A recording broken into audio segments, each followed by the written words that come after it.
All right, so this one is going, and there goes that one. Okay. Let's see. Everything is live. Everyone is live. All right. So, well, it is a tiny bit different compared to what I expected here, but it's good to see absolutely everyone. And yeah, people are starting to pop in here. So, hello there, everyone. My name is Gary, and I will be having a quick stream here on accents and why exactly we do need them. And until then, though, I do hope that all of you have an absolutely brilliant day and that this will be very helpful for all of you as well. Now, I'm going to cover a few topics, one of which is what is an accent, two, how are accents influenced in general, three, how can accents be influenced and what are traces of, say, accents, and then last but not least, why are accents necessary? And all of this comes together into the topic of why are accents necessary? So, yeah, I believe this is all right for now. Everything is a-okay here.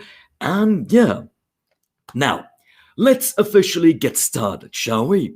And I have a question for all of you. What do you think is an accent? And any question, not any question, any definition whatsoever. This is entirely for all of you. What is an accent in your opinion?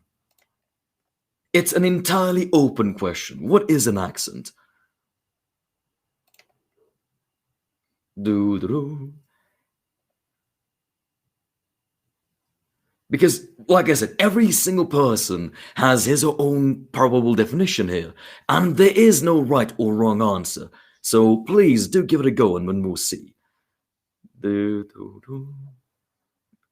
All right, and here we go. Cool. Let's see here. Anyone? Nothing yet? Okay. Well, we will wait for more of them, for people speak. Yes, Annie, that is actually a very, very good definition of it. So, an accent in general is the method that people use to speak. That is absolutely brilliant. Yes, well done. However, I have a second question here for all of you. And that is pronunciation and accents the same thing or connected? So are pronunciation and accents connected? It's features of pronunciation. Actually, it's very, very close. Yes, you're very, very correct there, actually. Pronunciation and manner of speaking. Yes, yeah. So the manner of speaking is the key part here. But once again, do you think that pronunciation features and accents are together in the same vein? Just a simple yes or no here. While we're waiting for everything else, I do have to get used to looking at both cameras, so I do apologize if I don't look at you directly. But okay. Yes, okay, so Madishka, here there is a bit of a difference. So, pronunciation and accents are typically not the same, and there is a big reason for this. So, pronunciation features, at least in most cases, have a deeper meaning and they are constant. So, they're the same in every single dialect of English. So the pronunciation features are the same in England, in Canada, in New Zealand, Australia, South Africa, which other country have I not yet named? America. So all these different countries have the same pronunciation features and same pronunciation of different things, such as strong forms, weak forms, emphasis of certain sounds in sentences, for example. Whereas accents are different. They differ. They change based on region. I mean, you have the American accent. I'm not very good at the American accent, but what's a good sentiment I can use here for it? They are outside the gate, for example. There are different features, for example, or I want to go and have a talk, where the A's are shortened, the sentence structure, everything is the same, but there are small individual differences. For example, the British accent, which I have a reduced version of, it's very different as well, and it's based on geographic location. But all of you did a wonderful job here in separating the two as well. Now, there are many definite definitions of what an accent is, but one that sums up everything beautifully is to say that an accent is the method of speaking peculiar to a particular person. And that means that every person or small group of people will have their own way of producing sounds. It actually goes even deeper, so that every single person has his or her own way of pronouncing things as well. But that is the main thing here. And well, let me go over to how do you think accents are influenced? I have a very big question here for you, and how are accents influenced? So what do you think goes into it, chat? So on Instagram, on, I believe it's VK here, I think that's the correct name. What do you guys think? How are accents influenced? Because like I said, this is wonderfully, there's no actual correct answer here, but there are topics that I do want to touch upon. So what do you guys think? Anything? Still waiting?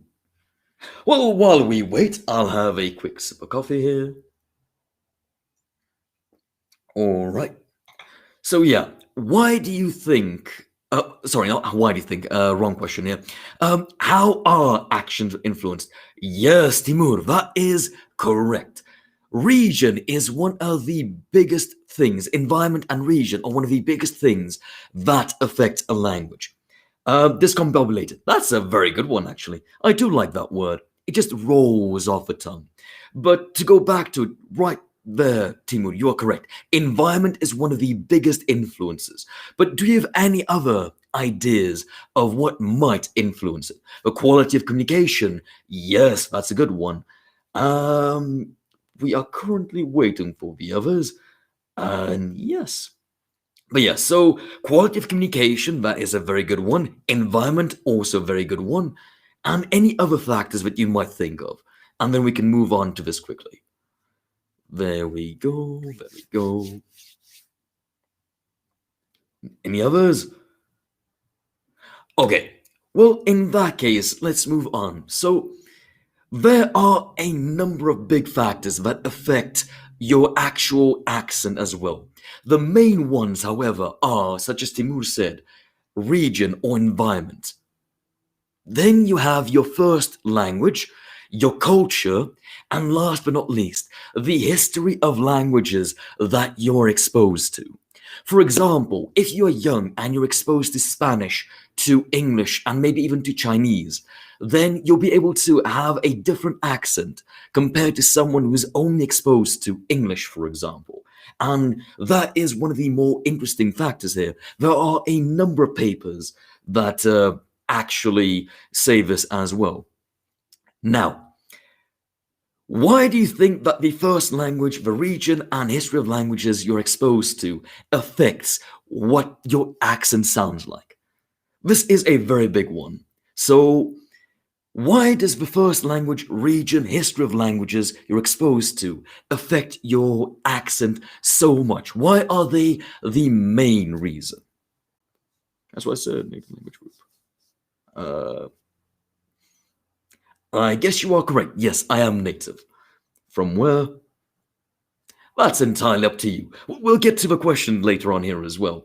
But yeah, so does anyone have a potential answer here as to why the region you're in, your culture is a distant fourth as well, the first language that you speak, and then the history of languages that you're exposed to?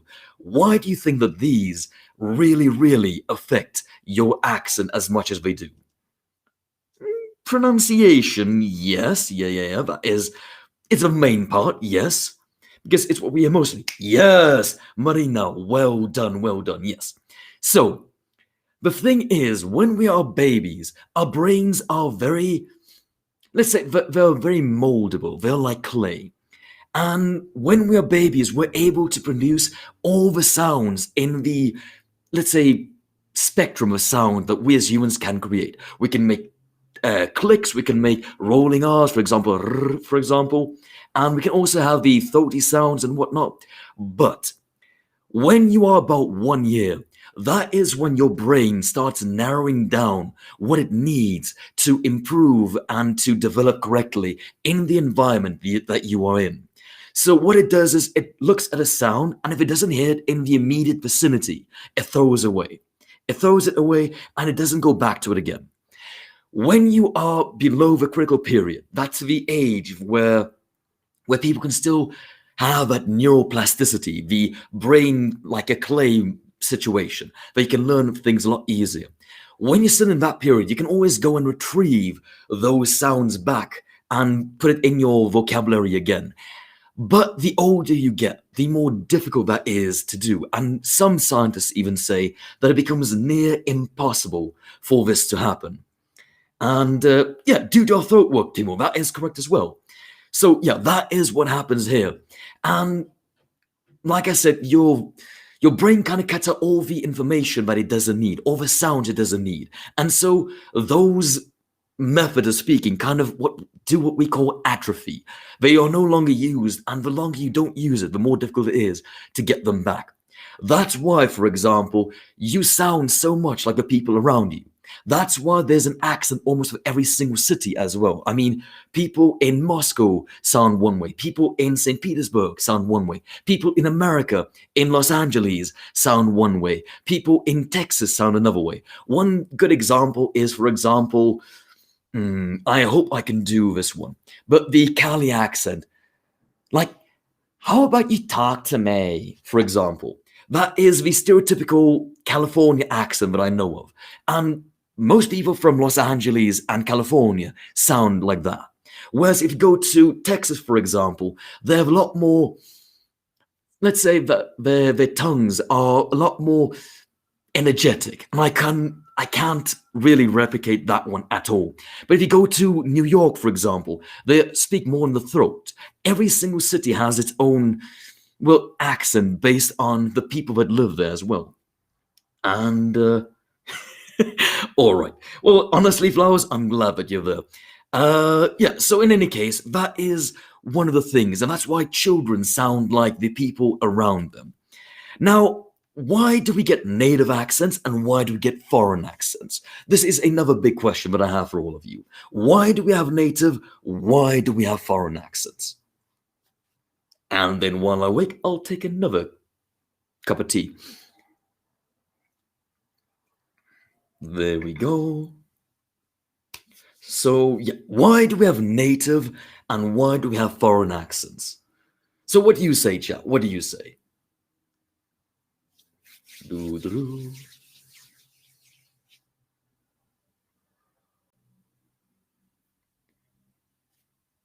Nothing. Okay, so while we're busy here then, we all know that native accents are for people that live in one country, right? And then anybody who learns a language as a second language or a first language will get what we call a foreign accent. So what do you think is the difference here? It's one very, very simple word. One very simple word. Anyone? Timur, you had a few answers here. Do you maybe have it again? Have an answer again, or not entirely? No one knows. Okay, good. In that case, I can quickly move on here. Operating in the most typical way for each one. Marina, that is a beautiful answer. Yes. So, when you are growing up, you kind of go into a habit and you learn the rules grammatically, with regards to pronunciation, you learn that automatically. Then, when you are learning a new language, your brain tries to apply all the rules of one language into another. And that is when you might use sounds that are not really there. And you might say red, for example, as red, for example. That's why you get a foreign accent.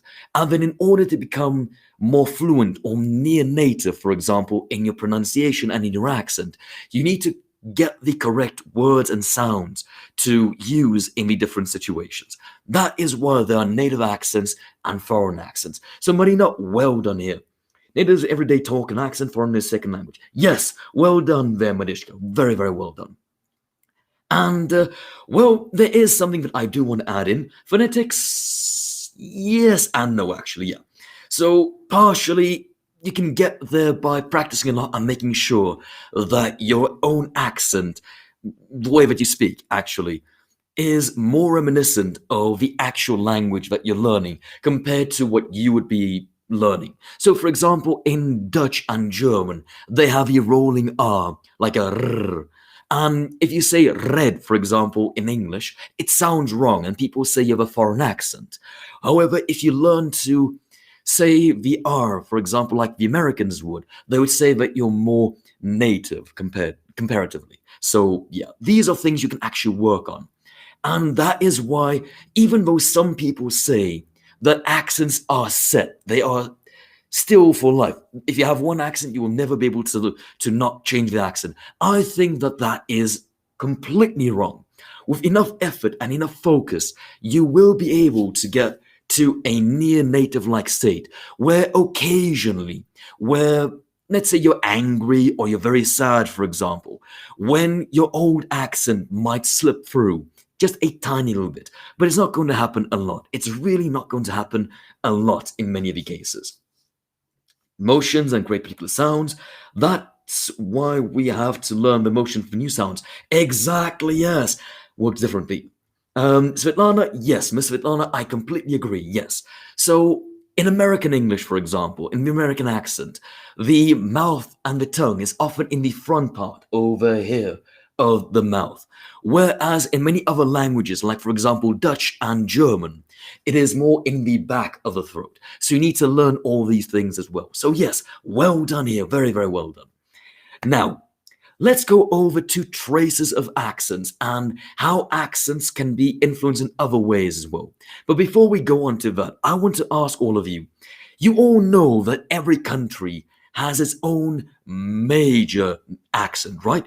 I mean, there's Canadian English, there is British English, there's Australian English, there is American English, South African English, New Zealand English. All these different accents have some kind of history to them. And I want to ask you, why do you think that some might sound similar, whereas others don't? Why do some sound similar and why do others not? This is one of the most fascinating questions, in my opinion.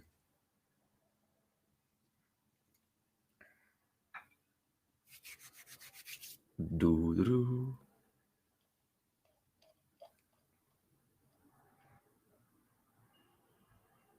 Okay. Well, in this case, then, there is a very, very peculiar reason, since it has gone somewhat quiet here. Every major country, I want coffee. Get yourself some coffee flour of yours. It is a wonderful, wonderful drink. Tea can do as well. Now, every major country has its own accent because of the people that were there and that spoke the language the most. For example, let's go to America. All of you know a bit about American history. And if you don't, I will give you all the necessary important facts right now as well. Originally, America was, well, not really barren, but it didn't have any English speakers at all. And then some people from Ireland, from Scotland, from England, from Britain, from the Netherlands, I believe from Germany, all these peoples, these settlers moved to America. When language belongs to the same group, they're easy to learn. Yes, that's a good one as well. Well done there, Miss Svetlana. So yeah, when they were together in the same way, in the same country, in the same town, They needed some way to easily understand each other. And because of that, the accent kind of drifted into being one that is roughly the same. But that is why all the other different languages affected the main accent as well. That is why, depending on where you are, the accent in America might change completely. Based on where more Irish people are, you might hear more Irish American accent. If you're more to the British area, you'll find a more British American English, where the R's, for example, aren't as pronounced. They aren't as in your face, as it were. So yes, you are completely correct there. And quantity of speakers, yes, Madishka, correct there as well. The connective media nowadays, that is actually very interesting to me. So recently, they found that the accents are congregating to a more reduced version of what it was previously because of a media. So you are completely correct. The more people there are that affect a language, for example, the more subtle differences there will be. However, different things can affect it. So, like you said, how many people there are affected, the different languages that are there affected, the cultural impact also affected here. And it's actually very interesting that the country that you're from originally affects what the accent is going to be like, and even the new languages around you. A perfect example here is, for example, the Australian English accent. For people that don't know the Australian accent, they sometimes confuse it with the British accent. And why is that? Why do you guys think that it is? Nowadays, yeah, good luck. Why do you think that some people might mistake the Australian accent for the British accent? At least the London accent. Not the Cockney or the Essex or one of those, but the London accent, the more reduced version.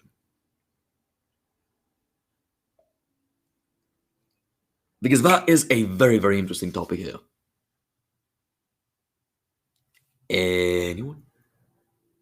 Anyone here? Anyone here?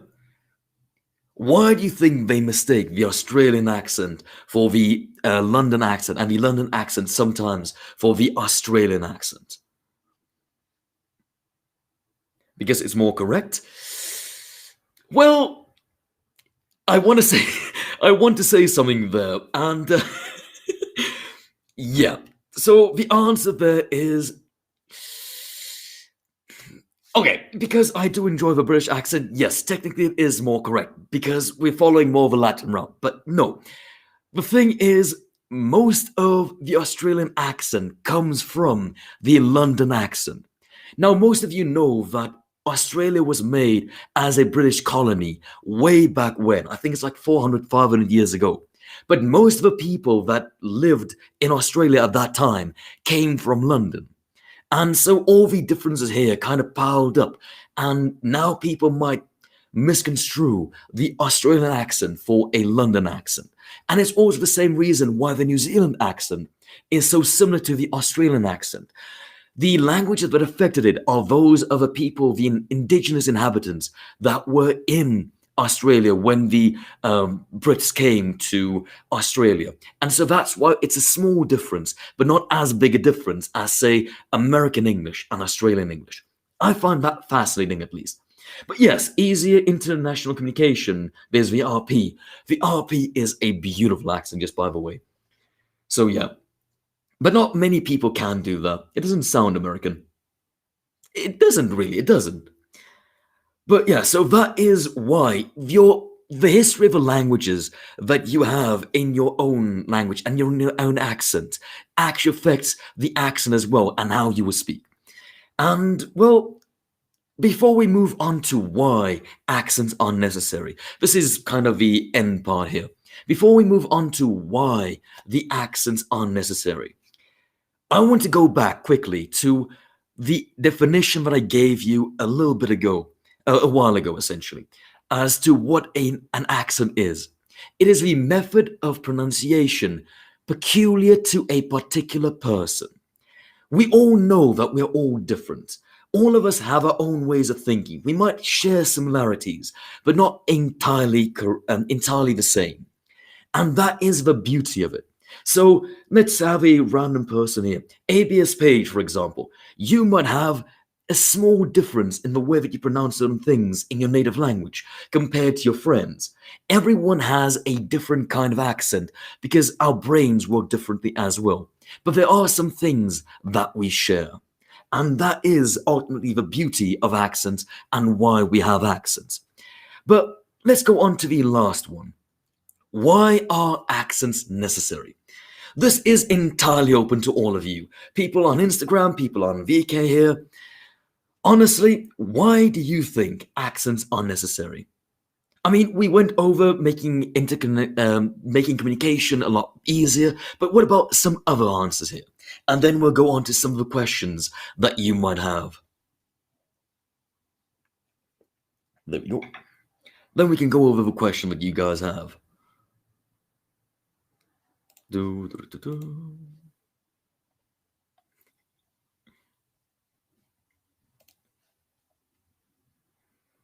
Okay, there's nothing on this side yet. Let's see over here. Nothing entirely. Okay. Well, sound from nature makes some sound different. Emphasize personality. That is a very good one. Other cultures, yeah. Reflects the identity of place. Yes, beautiful. Love you in darkness. That is great. Bob, Annie, correct there as well. Katia, that is correct as well. Emphasize the personality. Yes. So there are a number of different reasons as well. And you guys touched upon many of them. I mean, reflects the identity of the place. It reflects you as well. I'll get into that a little bit near the end. But yes, so while we're at it, I want to say that accents are generally inevitable. There have been some pushes here or there. Makes you authentic. Beautifully well done, yes. There are many pushes currently to try and have a unified accent, like only the American accent, or only the British accent, or only the German English accent, whatever it is might want. And some people say that it is good, but accents are inevitable. Based on where you are, based on the people that you interact with, based on your own history, your accent will change, and different groups will always have different accents. That is the nature of life, and that is the beauty of it. At least in my opinion, that is the beauty of it. But there are a number of benefits to this, such as where Miss Svetlana said here, as well as love you in darkness. It actually makes group living easier because we as humans, we like to fit in. And once we're in an area, when we sound like other people, we feel more at ease, and other people feel more at ease around us as well. So here's a bit of a tip and a trick here. If you can mimic an accent of maybe some place, then you'll have an easier time fitting in there and making friends and even having a life there. So it can help make you authentic as well for where you want to be. And it makes it easier for you to live where you want to live. Then there is a second one that I want to touch upon, and that is that it builds community and culture. People that share a language often have a bigger community, often face the same problems together, and then form a culture around that. And with more culture, there's more enrichment and just generally more beauty on earth. That is my opinion here as well. And then last but not least, it shows you the progress of the language, your region, and you as a person. So why do I say this? An accent isn't only influenced by you alone, but every single person that you came from. So whether the language first started all the way to you, that affected your accent and how you speak it. The region you're in affects it. The people that came to your country affects it as well. And then you as a person add in your own separate touch to this entire accent that you have. And that is why accents are here. That is why we have accents. And that is why we as humans will always have some kind of accent. I find that beautiful, don't all of you? But okay, that would then be all from my side, all about why we have accent and why accents are necessary. Let's go on to some of the question that you guys have over here. I see one very, very big one here, and that is, from which country am I?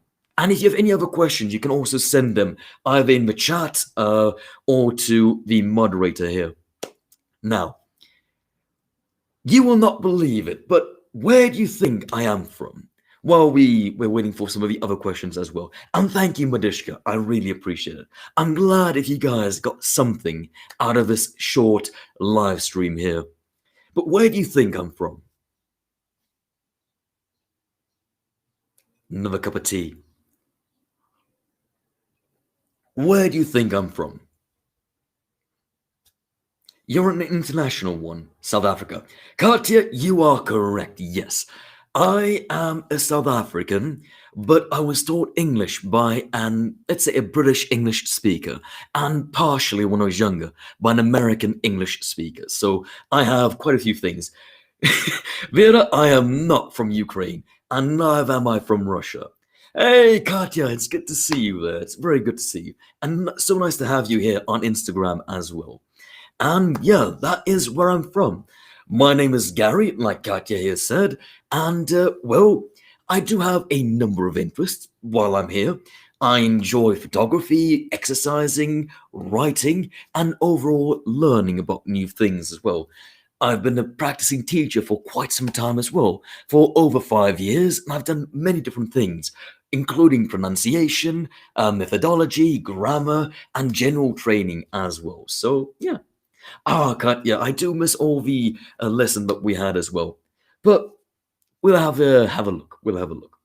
Okay. And that would then be it. Do any of you have any more questions for me before we end off this one? Anyone? Any other questions at all? Or, Bob, Annie, I would love to be from Wales. Wales is beautiful. It doesn't have a lot of things, but the culture and the way the Welsh language is made, it's absolutely spectacular. So yeah, I wish I were from Wales. I absolutely wish I were. Language has always been a weapon. During battles, people on one side would understand each other better, whereas their enemies wouldn't. Accents also relate, as for not mentioned reasons. Yes, well done there, Timur. That is also well done there. So, like you said, accents influence many different things, and you also were able to infer social class based on your accent. A fun fact, what is commonly known as the British accent was actually the accent from the nobles back in the day. And the American accent is what normal people used to have in Britain until, well, the revolutions and whatnot.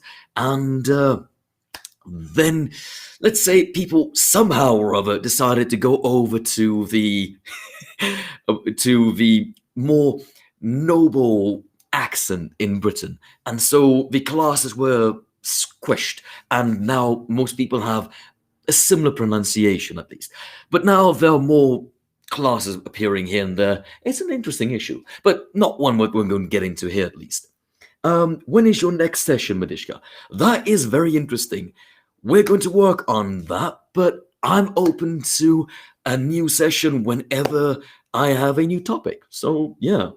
And Miss Svetlana, it was a pleasure to meet you as well. Everyone here, it is a pleasure to meet all of you.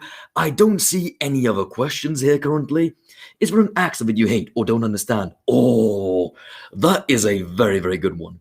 So, Katya, there isn't really an accent that I hate. It's more an accent that I can't recreate or mimic. And that would then be the French accent, the French English accent, because they somehow speak in the entire mouth because of the way that the French language is made. And it's not very easy for me to do that. So, yeah. But that is one of the one of the accents that I have the most trouble with, at least. And yeah, so that would then be it. If you guys have any questions left, then you can either send it to the moderator or quickly here in Instagram chat or VK, and I will answer them. I have, let's say, 2 to 3 minutes left, so we can quickly wait for that and I can answer. There we are. Lovey in Darkness, thank you for being here. It was good having all of you here. Will you give us some tips on reducing accents? Oh, Miss Svetlana, that is a very good one. I can give you some tips here as well. So the main thing about having an accent is finding out what characterizes your accent. And this is one of the more difficult things. Hi, I believe Hamidov, 1996. Umid Hamidov, I think that's your one. Hi there, we're actually finishing up rather at the end here. But one peculiar way of reducing your accent is actually to try and find out what gives you your accent. So let's go to the American accent. The American accent is characterized by shorter vowels. For example, let's have a look at talk in British English and then talk in American English. The A is very, very short. Then you have the R. So in American, it's R, whereas in British, it is R. So you need to find these specific characteristics and work on reducing them. So maybe if you have a rolling R, like a red, for example, then you can work on reducing that a bit to red, for example, or red. And then you can start working on that and reduce it more and more and more until you get to the point where you want to be. But you will very likely have to record yourself in order to do that. Most important thing is that you managed to answer everyone. Well, I'm glad that I was able to answer as many questions as I did. Does anyone else have another question here? Anyone else? I have time for maybe one more. Anyone else? It's going, going, going,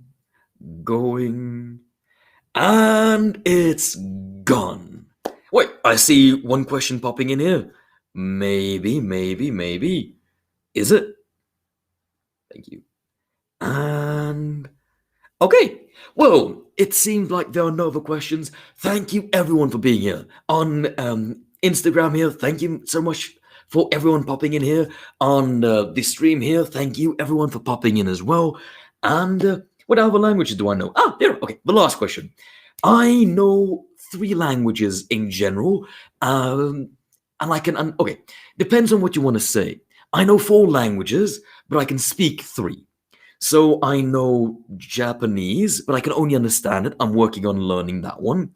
I can speak and understand conversational Mandarin. I know Afrikaans, which is a derivative of German and Dutch. And then I am a native English speaker. So all of these. What's typical for a Russian accent? Oh, Marina, that is a very good one. So typical, in my opinion, would be some grammar, such as articles and the verb to be that are missing. Then there is the rolling R in some cases. And you guys tend to talk in the front of your mouth, but too near the teeth. So I would say try and move that back a little bit more. And then you'll be golden. So yeah. And that would then be it. So everyone, I do hope all of you had you got something out of this here live stream, and I do look forward to seeing all of you again at some other time as well. But until then, have a wonderful, wonderful evening, and I will be tidying up right now. So yeah, have a wonderful, wonderful time, and until then, enjoy. Bye-bye. I'm gonna end it.